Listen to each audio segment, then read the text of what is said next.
Salut YouTube, salut à vous. Et ben écoutez, on est parti aujourd'hui pour une petite vidéo. C'est pas un épisode, c'est plus une vidéo à part pour la présentation des armes et comment s'en servir, pour qui, pour quand.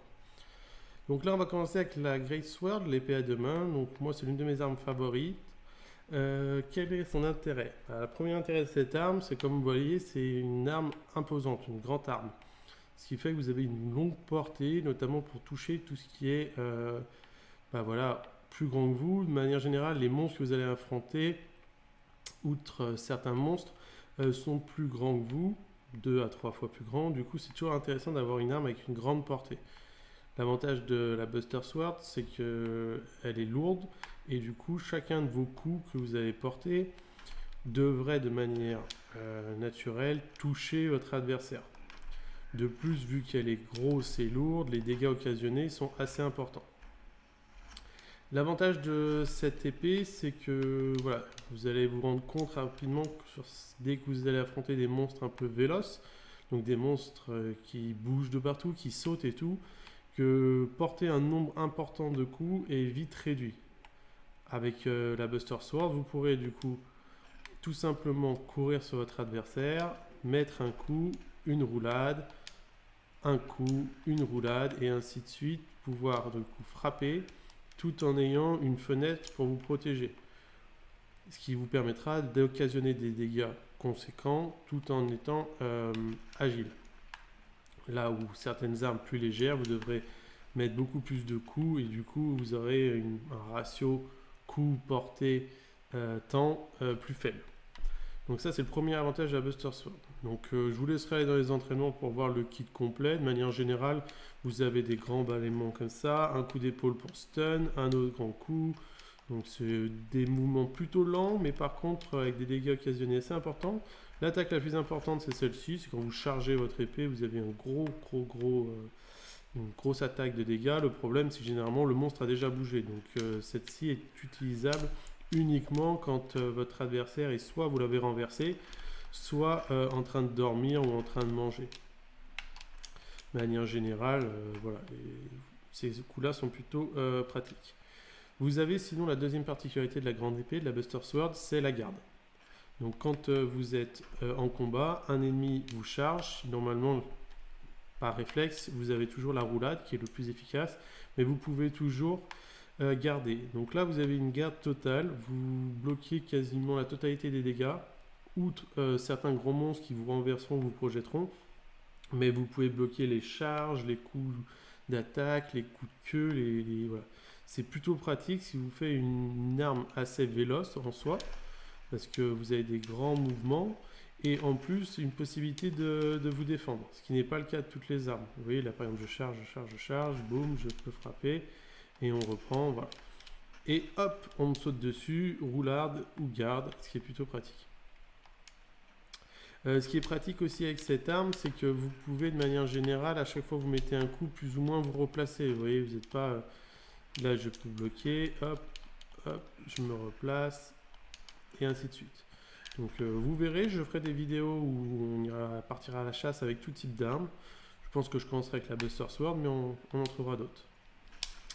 Alors ensuite, on va passer à la deuxième arme. Je crois que c'est équipement...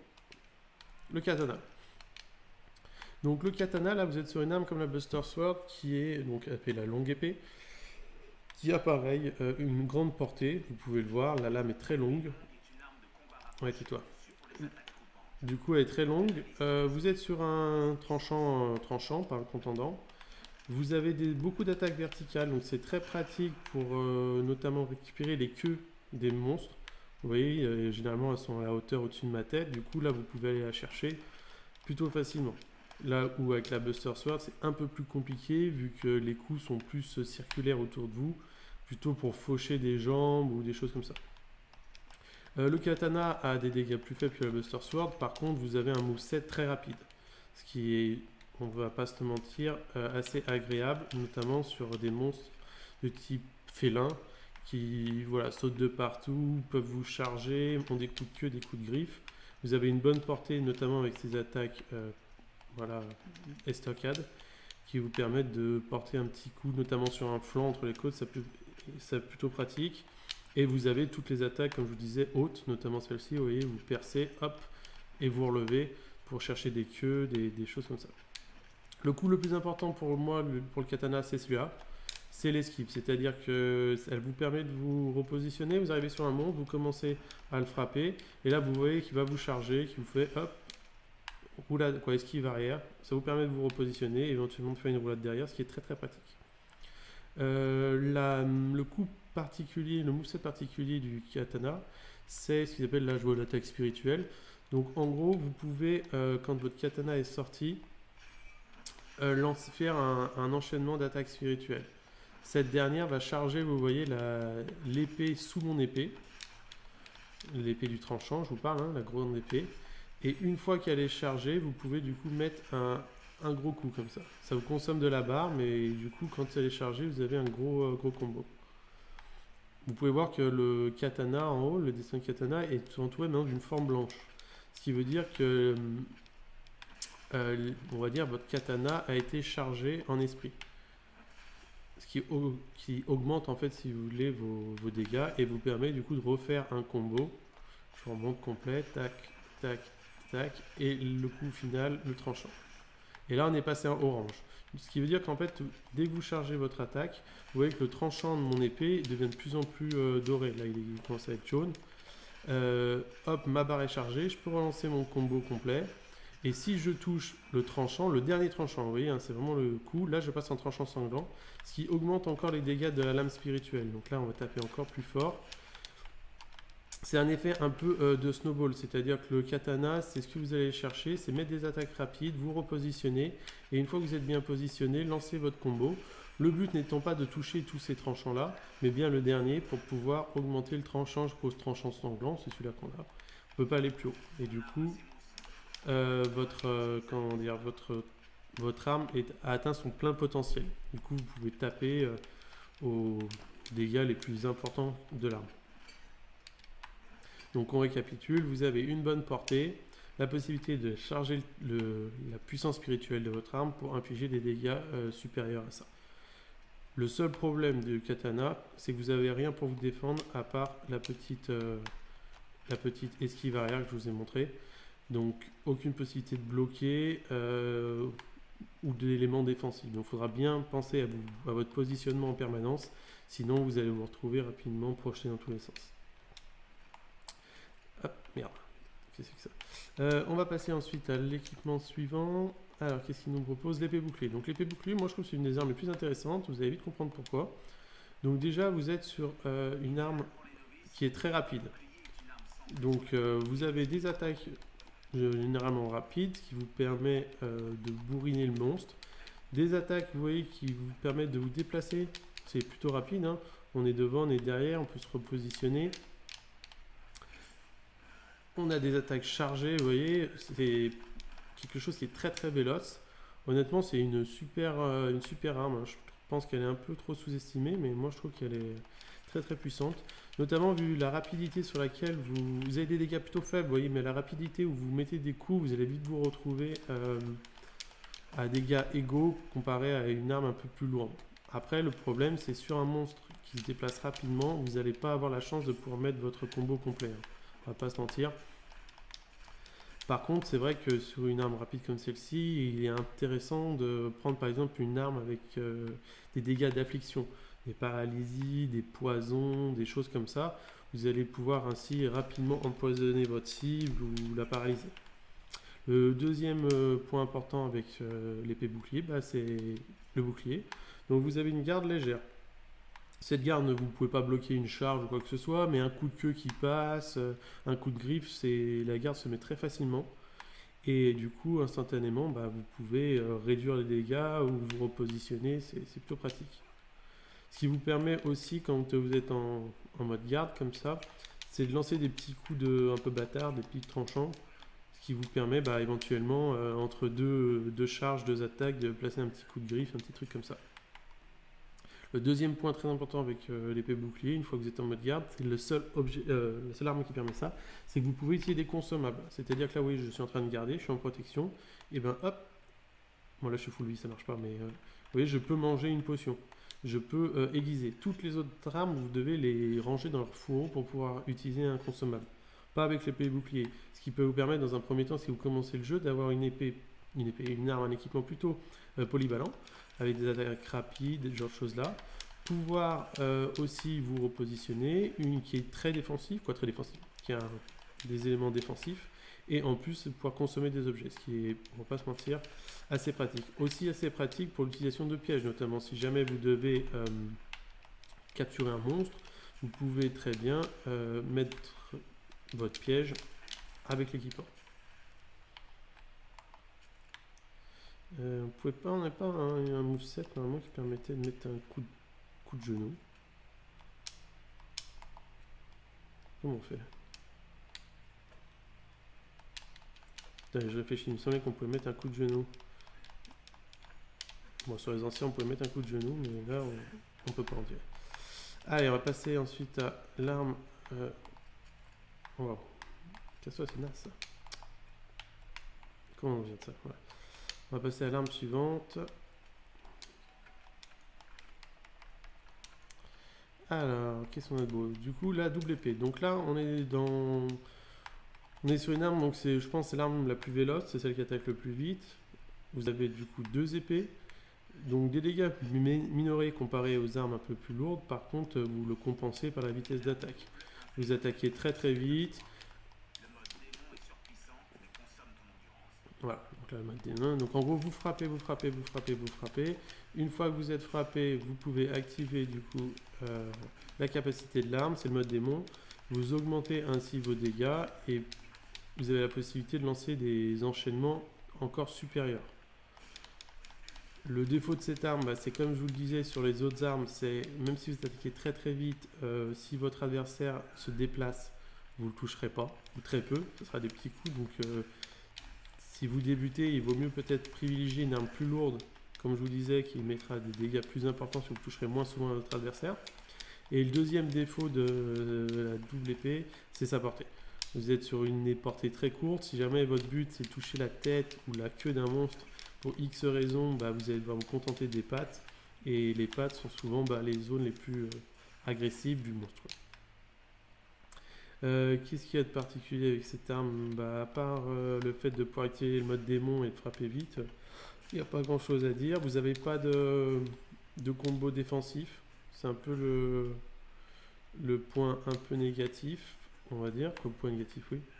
C'est-à-dire que là où avec le katana vous pouvez vous repositionner, avec la Buster Sword vous avez un blocage, là vous êtes vraiment offensif, vous n'avez que des combos offensifs, c'est très rapide, oui, on combat très vite, mais par contre comme je vous disais, une portée faible et aucun moyen de vous défendre. Donc si jamais vous êtes acculé par un ou plusieurs monstres, ce qui peut arriver rapidement, si vous manquez un peu d'expérience sur cette arme, vous serez vite mis à porte-à-faux. Alors le hammer, donc le hammer c'est une de mes armes préférées aussi. Arme que je conseille aux débutants, on va pas se mentir.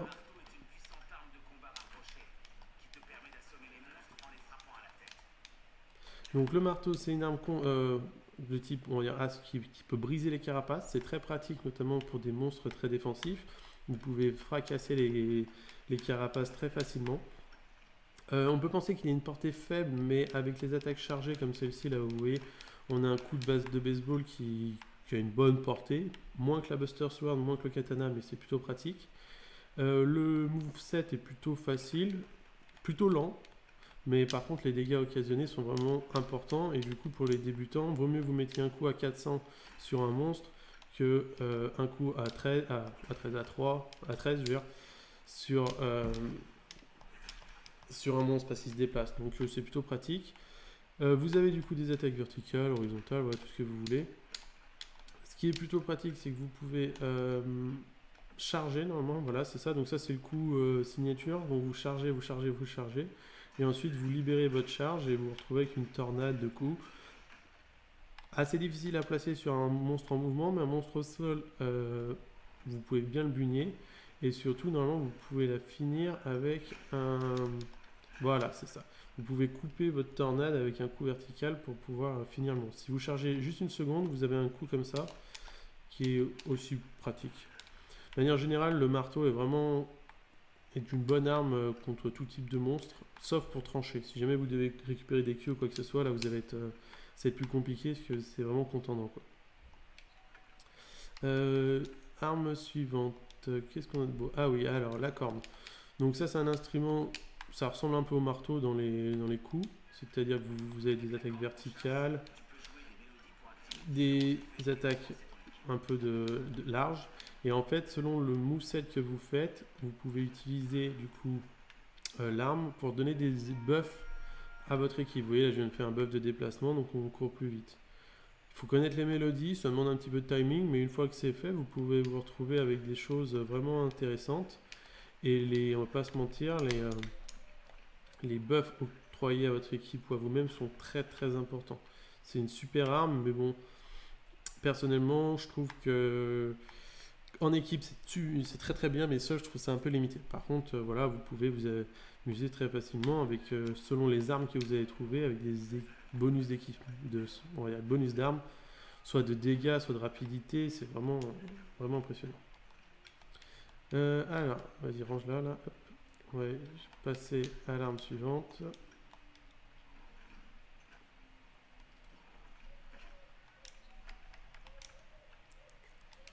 Alors, on a quoi? La lance. Donc, lance-bouclier. Vous avez là, sur cette arme, la défense la plus élevée du jeu. Donc, quand vous êtes en mode garde. Voilà, donc c'est ce que dit le monsieur. Donc, vous avez la défense la plus élevée. Donc, quand vous êtes comme ça, vous êtes considéré comme votre coup et vous bloquez tout, quoi. Vous êtes un mur de fer. Sauf quelques monstres gigantesques qui, eux, vous projetteront, peuvent vous briser votre garde. C'est vraiment une garde fantastique. Le problème de cette arme, c'est que vous êtes souvent en position défensive ou en position linéaire. C'est-à-dire que vous êtes assez lent et vos attaques, vous voyez, ce sont des attaques qui sont en ligne droite. Vous avez très peu de coups, à part celui-là qui vous permet un balayage. Donc si jamais vous mettez oui, vous êtes lent, si jamais vous avez du mal à vous positionner pour frapper un monstre, vous pouvez rapidement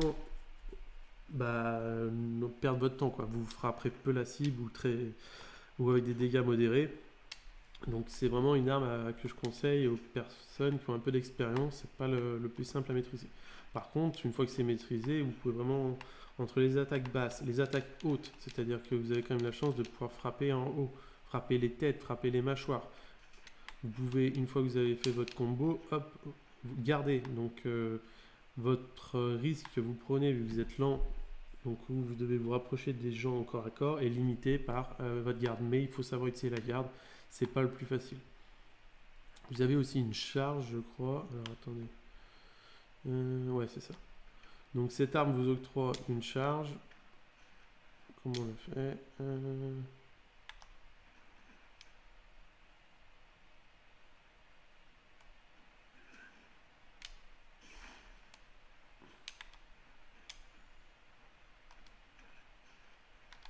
Bon, je regarde, mais en tout cas, vous avez une charge qui vous permet d'initier les combats, surtout sur des monstres un peu rapides. C'est plutôt pratique.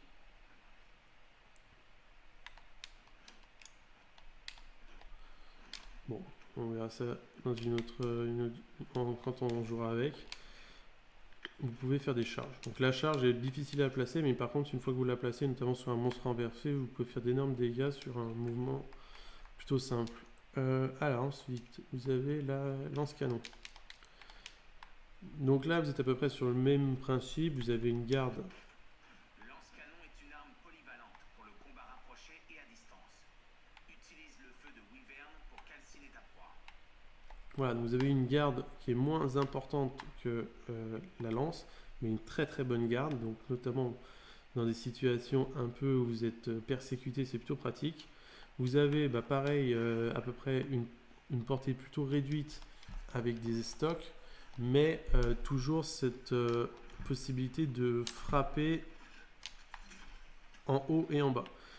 Cette arme est surtout intéressante parce que vous avez un canon, comme vous pouvez le voir sur l'arme et sur le nom, qui vous permet de tirer. Donc les balles, vous voyez, elles sont au niveau de votre épée, vous en avez 5.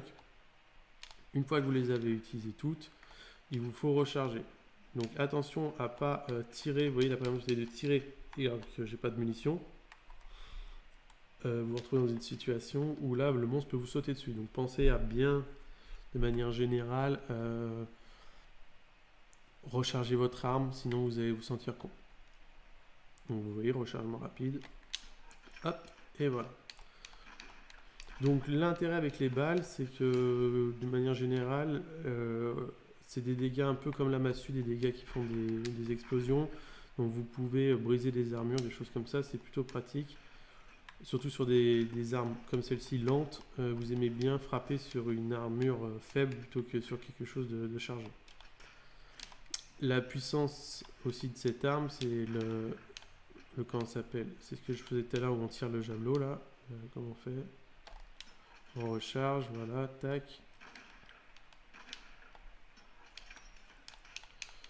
Vous avez... voilà, c'est ça. Le dernier coup qu'on met, c'est la lance, là, cette longue lance. Celle-ci est souvent élémentaire avec les stats d'équipement et en fait vous permet un dégât important perforant sur le monstre. Donc une fois que vous arrivez au contact de ce dernier, c'est plutôt facile de positionner ce tir bien positionné. Vous pouvez souvent renverser la cible ou lui briser une mâchoire, quelque chose comme ça. Par contre, le point négatif, comme avec la lance, vous êtes plutôt lent. Donc si jamais vous avez du mal à utiliser le bouclier, le fait de se déplacer va encore plus vous rendre vulnérable.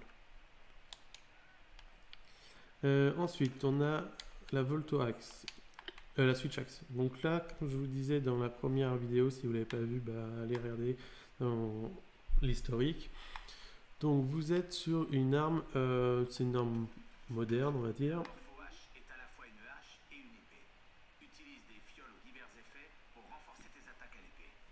Donc c'est ça, donc en gros vous vous battez avec une hache, donc vous avez une très bonne portée, un moveset plutôt sympa parce que vous pouvez taper devant, sur les côtés, de manière générale vous pouvez aller récupérer très facilement les dos, les cuisses des monstres sans vous contenter des pattes, c'est plutôt pratique.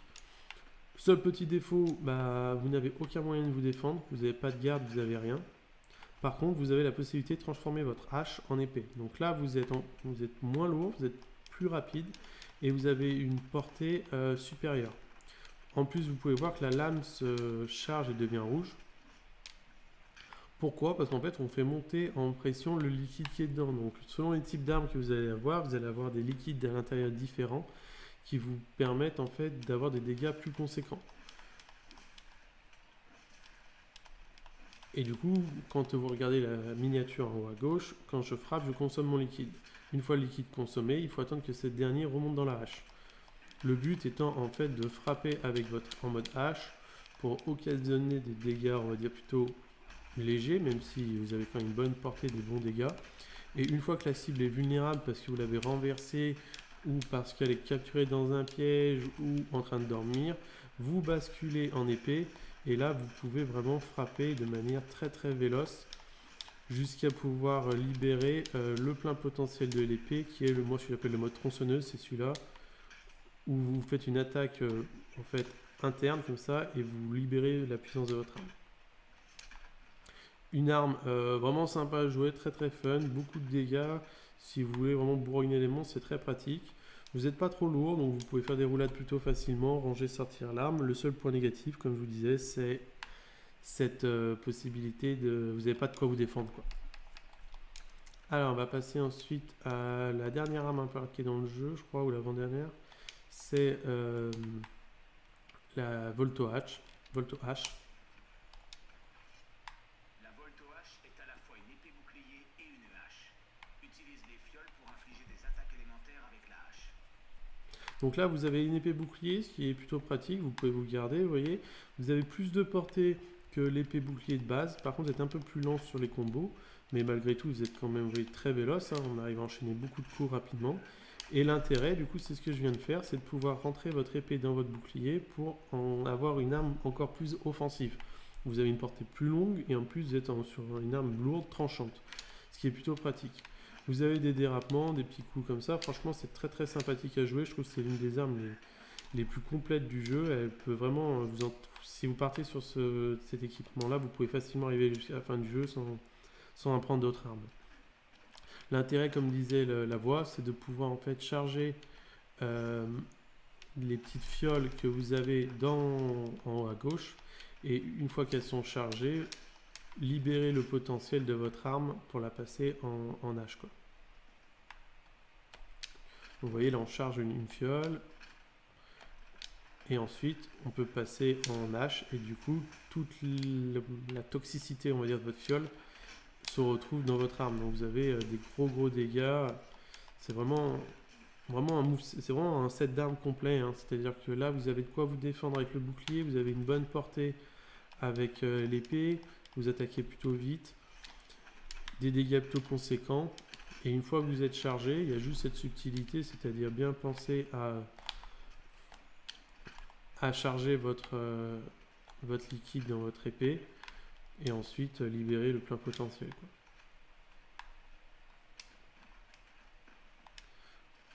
On va passer à l'arme suivante.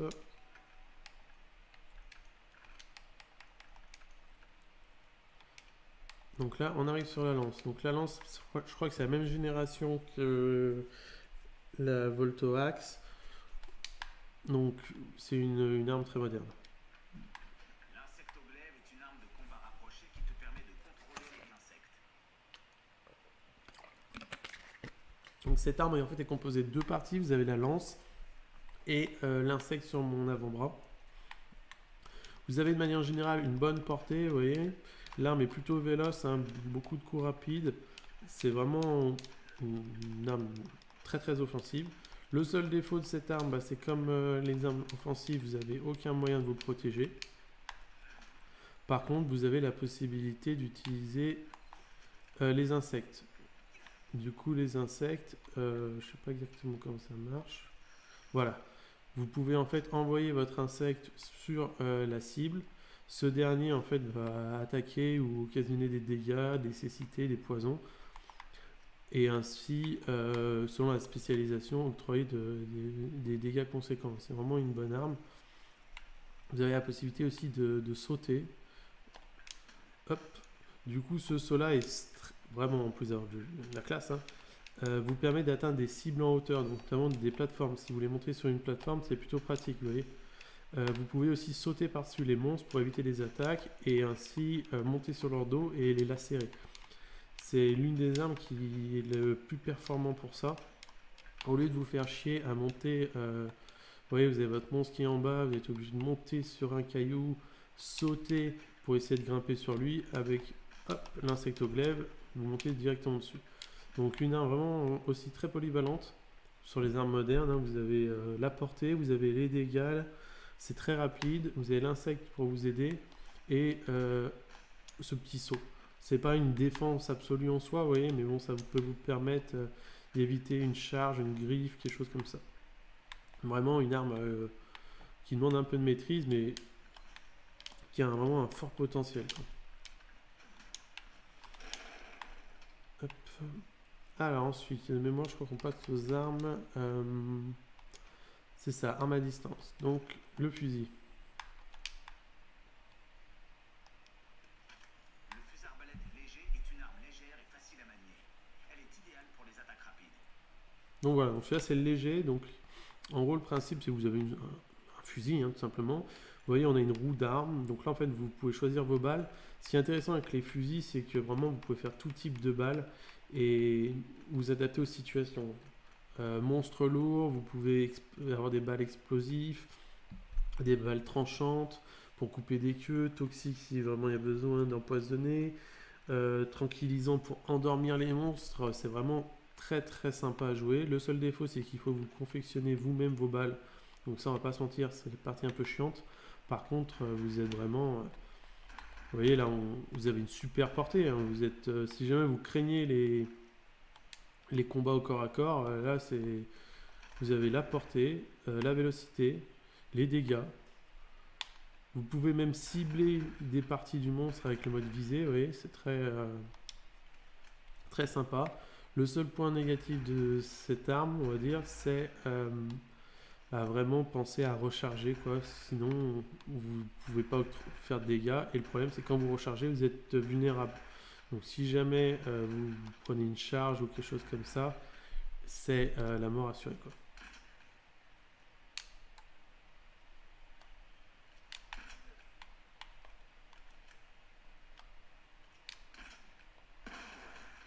Donc là, je fais ce qu'on appelle le souffle du dragon, donc une nouvelle capacité de l'arme. Je vois, c'est une sorte de tir perforant. Beaucoup de recul, mais par contre, c'est plutôt violent. Vous pouvez mettre des attaques en mêlée aussi, oui, YB, pour si jamais il y a un raptor qui vient vous faire chier, hop, un petit coup dans sa gueule. Et c'est réglé. Du coup, celle-ci, si vous avez vu, c'est le mode léger. Par contre, ce qui veut dire qu'automatiquement, la portée est plus faible que sur une portée lourde.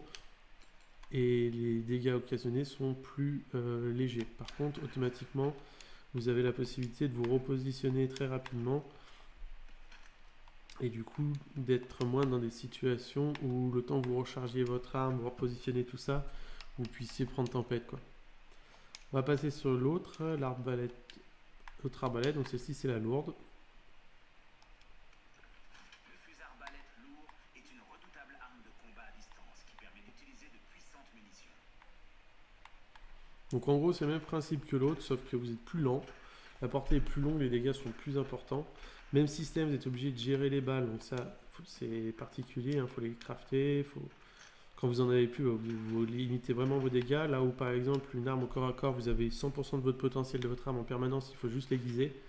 Là avec des balles explosives, vous êtes vraiment fort, mais quand vous passez en balle normale standard, vous pouvez vite vous retrouver à limiter votre DPS. Pensez vraiment à bien vous équiper sur des longs combats, ça peut être pénible. Par contre, vous pouvez avec le mode visée, si un dragon par exemple s'envole, le récupérer, il y a vraiment beaucoup de potentiel sur ces armes là. Et du coup on a la capacité spéciale, je sais pas ce que c'est.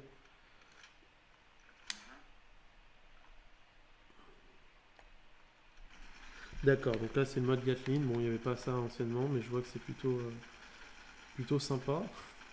Et c'est dingue les dégâts que ça fait. Bon bah je crois que j'ai trouvé une arme vraiment sympathique.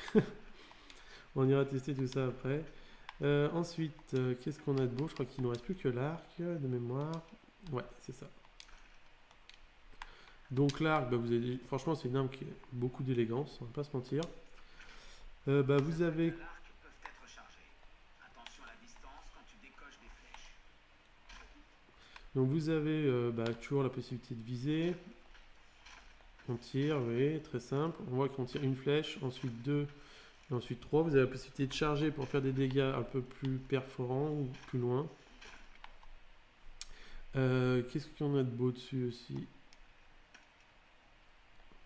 Ah oui, l'arc, c'est un peu comme les fusils. Vous avez ce qu'on appelle des fioles. Donc là, ce ne sont pas des munitions en soi, parce que vous avez toujours des flèches à l'infini comparé au fusil, mais vous pouvez mettre des poisons sur vos armes. Ce qui a la capacité de, comme pour les fusils, soit d'empoisonner, soit de lacérer, soit de rendre vulnérable une cible. C'est vraiment sympa. Bien utilisé, vous pouvez donner l'avantage à votre équipe ou même tout simplement exploiter au maximum le potentiel de votre arme. Je vois qu'on a un tir spécial large, c'est pas mal. Ah oui, et on a le tir chargé qui est la pluie de flèches. Alors ça, c'est très lent, le mortier, mais par contre sur un monstre qui décolle, notamment un dragon ou quelque chose comme ça, c'est vraiment sympa. Il te faut des munitions pour t'affronter. Tu vois quelque chose d'utile dans le coin? Qu'est-ce que c'est cette merde? Ah oui, c'est vrai que maintenant on peut sauter de liane, qui est très sympa. Alors on va reprendre. Donc oui, donc je vous disais là, ce coup où on a le, je sais pas comment j'ai fait, voilà. Hop, le tir de barrage. Du coup, quand vous avez un monstre qui décolle, un dragon, quoi que ce soit, vous pouvez le mettre à terre et ainsi éviter qu'il s'enfuit.